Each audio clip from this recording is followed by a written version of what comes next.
नमस्कार दोस्तों, मैं सुलझान आप सभी का अपने YouTube चैनल में एक बार फिर से स्वागत करता हूं।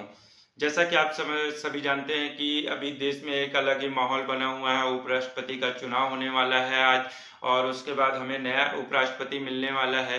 तो जब ऐसा माहौल बना हुआ है, चारों ओर सिर्फ उसी की चर्चा हो रही है, तो ऐसे टॉपिक्स जो है हमारे एग्जाम की दृष्टि से बहुत ज़्यादा महत्वपूर्ण हो जाते हैं कि आने वाले एग्जाम में हो सकता है कि इस टॉपिक से रिलेटेड क्वेश्चन हम लोगों को एग्जाम देखने को मिले।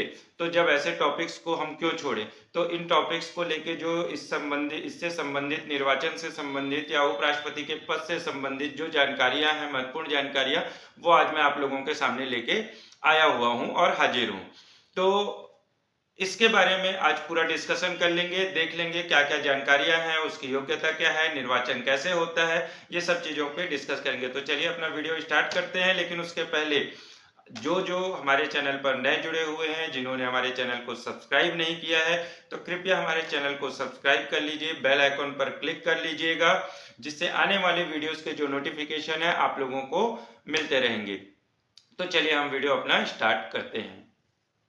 तो दोस्तों, आज जो टॉपिक है भारत के उपराष्ट्रपति, भारत का जो उपराष्ट्रपति है उसके जो अनुच्छेद हैं, अनुच्छेद नंबर 63 से लेके अनुच्छेद नंबर 71 तक के जो अनुच्छेद हैं, वो भारत के उपराष्ट्रपति को भारतीय संविधान द्वारा समर्पित किए गए हैं। और इन्हीं में इनके प्रावधान, इनके योग्यता, इनके निर्वाचन से संबंधित पूरी जानकारी हमें इन्हीं अनुच्छेदों के बीच में मिलती है। तो सबसे पहले जो अनुच्छेद 63 है वो बोलता है कि भारत में एक उपराष्ट्रपति का पद होगा या भारत में एक उपराष्ट्रपति होगा। और इसे कहां से लिया गया है, तो इस पद को लिया गया है अमेरिका के संविधान से। कहां से लिया गया है? अमेरिका के संविधान से इसे लिया गया है।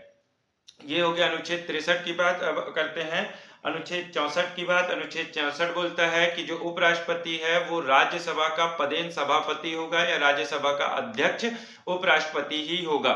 लेकिन सबसे महत्वपूर्ण जानकारी यहाँ पे ये है कि जो उपराष्ट्रपति है वो उसको वहां पे राज्यसभा में वोट डालने का अधिकार नहीं है। वोट वो सिर्फ एक कंडीशन में डाल सकता है, जब दोनों मतलब वोट जो है वो इक्वल हो और निर्णायक वोट डालना हो, तभी वो अपना जो वोट है उसका इस्तेमाल कर सकता है। अन्यथा दूसरी स्थिति में वो अपने वोट का इस्तेमाल नहीं कर सकता। उसके बाद बात करते हैं अनुच्छेद 65 की। अनुच्छेद 65 में राष्ट्रपति के कार्यभार से संबंधित पूरी जानकारियों को बताया गया है, उसका ब्यौरा दिया गया है। इसके बाद बात करते हैं अनुच्छेद 66 की। जो अनुच्छेद 66 है वो जो अभी करंट माहौल बना हुआ है उसी पे डिपेंडेंट है। उसको बोलते हैं अनुच्छेद 66 को भारत के उपराष्ट्रपति के निर्वाचन से संबंधित या निर्वाचक मंडल से संबंधित। मतलब अगर निर्वाचन से संबंधित अनुच्छेद पूछेगा राष्ट्रपति का, तो वो कौन कौन सा हो जाएगा?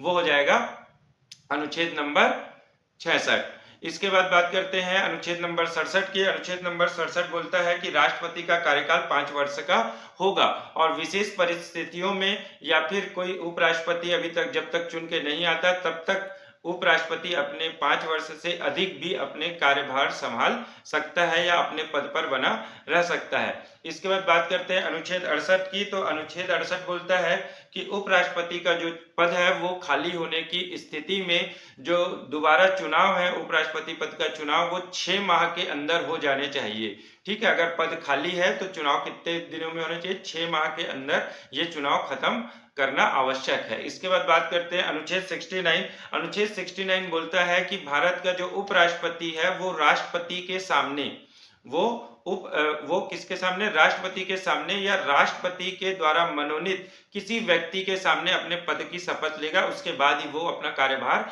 ग्रहण कर सकता है। ये कौन बोलता है? अनुच्छेद 69। इसके बाद बात करते हैं अनुच्छेद 71। अनुच्छेद 71 ये बोलता है कि जो उपराष्ट्रपति से संबंधित, जो चुनाव से संबंधित जो भी कुछ गड़बड़ियां हैं या कुछ है, तो अगर आपको दिक्कत है तो इसकी सुनवाई सिर्फ और सिर्फ सुप्रीम कोर्ट कर सकता है और इसकी सुनवाई कोई भी नहीं कर सकता। अब इसके बाद बात करते हैं कि उपराष्ट्रपति पद है तो अब उसका निर्वाचन हो रहा है तो उसके लिए योग्यता भी होगी। तो वो योग्यता क्या होनी चाहिए? तो जो उपराष्ट्रपति पद के लिए योग्यता है वो ये बोलता है कि सबसे पहली योग्यता बोलता है भारत का नागरिक होना आवश्यक है। पहला क्या हो गया, भारत का नागरिक होना आवश्यक है। दूसरी उसकी जो योग्यता बोली गई है वो ये बोलता है कि जो उम्मीदवार है उसका उम्र या उसकी आयु 35 वर्ष या उससे अधिक होनी चाहिए। उसकी आयु कितनी होनी चाहिए, 35 वर्ष या उससे अधिक होनी चाहिए। और उसके बाद तीसरा बोलता है राज्यसभा का सदस्य चुनने के योग्य होना चाहिए। क्या होना चाहिए, राज्यसभा के सदस्य चुनने के योग्य होना चाहिए। ये उसकी चौथी कंडीशन हो गई। अब पांचवी कंडीशन क्या बोलता है, इसके बाद पांचवी कंडीशन वो बोलता है कि वो किसी भी पद के लाभ के पद पर ना हो। वो क्या बोल रहा है, किसी भी लाभ के पद पर वो व्यक्ति नहीं होना चाहिए। इसके बाद ये हो गई आपकी योग्यता।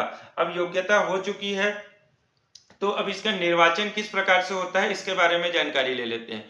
तो जो इसका निर्वाचन है वो राज्यसभा और लोकसभा ये दोनों के सांसद सदस्यों के द्वारा वोट करवा के करवाई जाती है।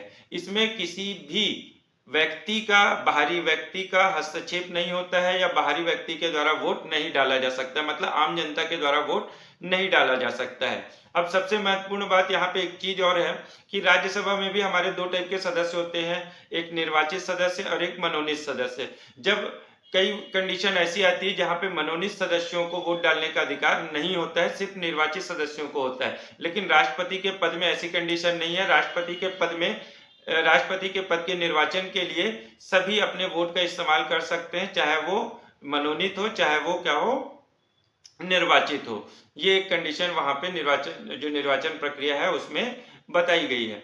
इसके बाद इनको पद से कैसे हटाया जा सकता है, इनका पद क्या कैसे जाएगा, तो इनका सबसे पहला पद जाने का सबसे जगदीप धनखड़ साहब ने अभी किया था कि वो अपना जो त्यागपत्र है राष्ट्रपति को सौंप सकते हैं। जो उपराष्ट्रपति अपना जो त्यागपत्र है, अपनी जो कंडीशंस है या फिर जो अपना किसी भी चीज का हवाला देके वो पद से त्याग कर सकते हैं, लेकिन वो त्याग पत्र आपको किसको देना होगा, राष्ट्रपति को देना होगा, तत्कालीन जो भी राष्ट्रपति होगा उनको। दूसरी चीज क्या है, राज्यसभा में एक नॉर्मल क्या बोलते हैं वोट करवा के इनको हटाया जा सकता है। वोट करवाओ और राष्ट्रपति को आप हटा सकते हैं। राज्यसभा में अगर आपके वोट ज्यादा है तो आप उनको हटा सकते हैं, मतलब संकल्प पारित करेंगे, वोट डलवाएंगे और उनको हटाया जा सकता है। इनके लिए महाभियोग की प्रक्रिया उपराष्ट्रपति के लिए नहीं है। याद रखना, महाभियोग की प्रक्रिया जो है वो उपराष्ट्रपति पद के लिए नहीं है। एक कंडीशन और बनती है कि जो उपराष्ट्रपति है वो कुछ सिचुएशंस में, जैसे राष्ट्रपति बीमार है या पद खाली है या किसी कंडीशन से, तो उस सिचुएशन में जो उपराष्ट्रपति है वो राष्ट्रपति का कार्यभार संभालते हैं। लेकिन उनके लिए सबसे महत्वपूर्ण चीज यहाँ पे जानने योग्य ये है कि जब वो राष्ट्रपति का कार्यभार संभालते हैं तो वो राज्यसभा के अध्यक्ष नहीं रहते हैं। अब याद रखना, वो राज्यसभा के उस समय अध्यक्ष नहीं होते हैं और जो उनको वेतन और भत्ते हैं वो राष्ट्रपति के मिलते हैं, ना कि उपराष्ट्रपति के मिलते हैं। ये सबसे महत्वपूर्ण जानकारी है, जो इससे अगर रिलेटेड क्वेश्चन आता है कि जब राष्ट्रपति का कार्यभार संभालते हैं तो उनको वेतन किसका मिलता है या क्या है, तो वो ये चीज आप लोगों को ध्यान रखनी है।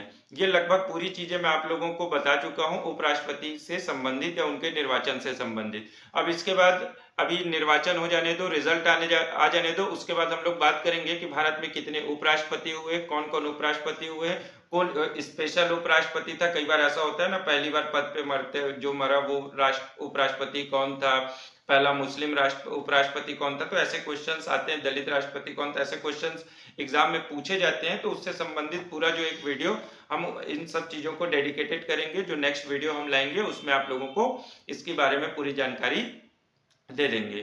ठीक है, तो मिलते हैं अगले वीडियो में, तब तक के लिए थैंक यू गाइस। अगर वीडियो अच्छी लगी हो, जानकारी आपको अच्छी लगी हो, तो वीडियो को लाइक कीजिए, चैनल को सब्सक्राइब कीजिए और ज्यादा से ज्यादा लोगों तक वीडियो को शेयर कीजिए, जिससे ज्यादा से ज्यादा लोगों तक ये वीडियो पहुंच सके। तो थैंक यू गाइस।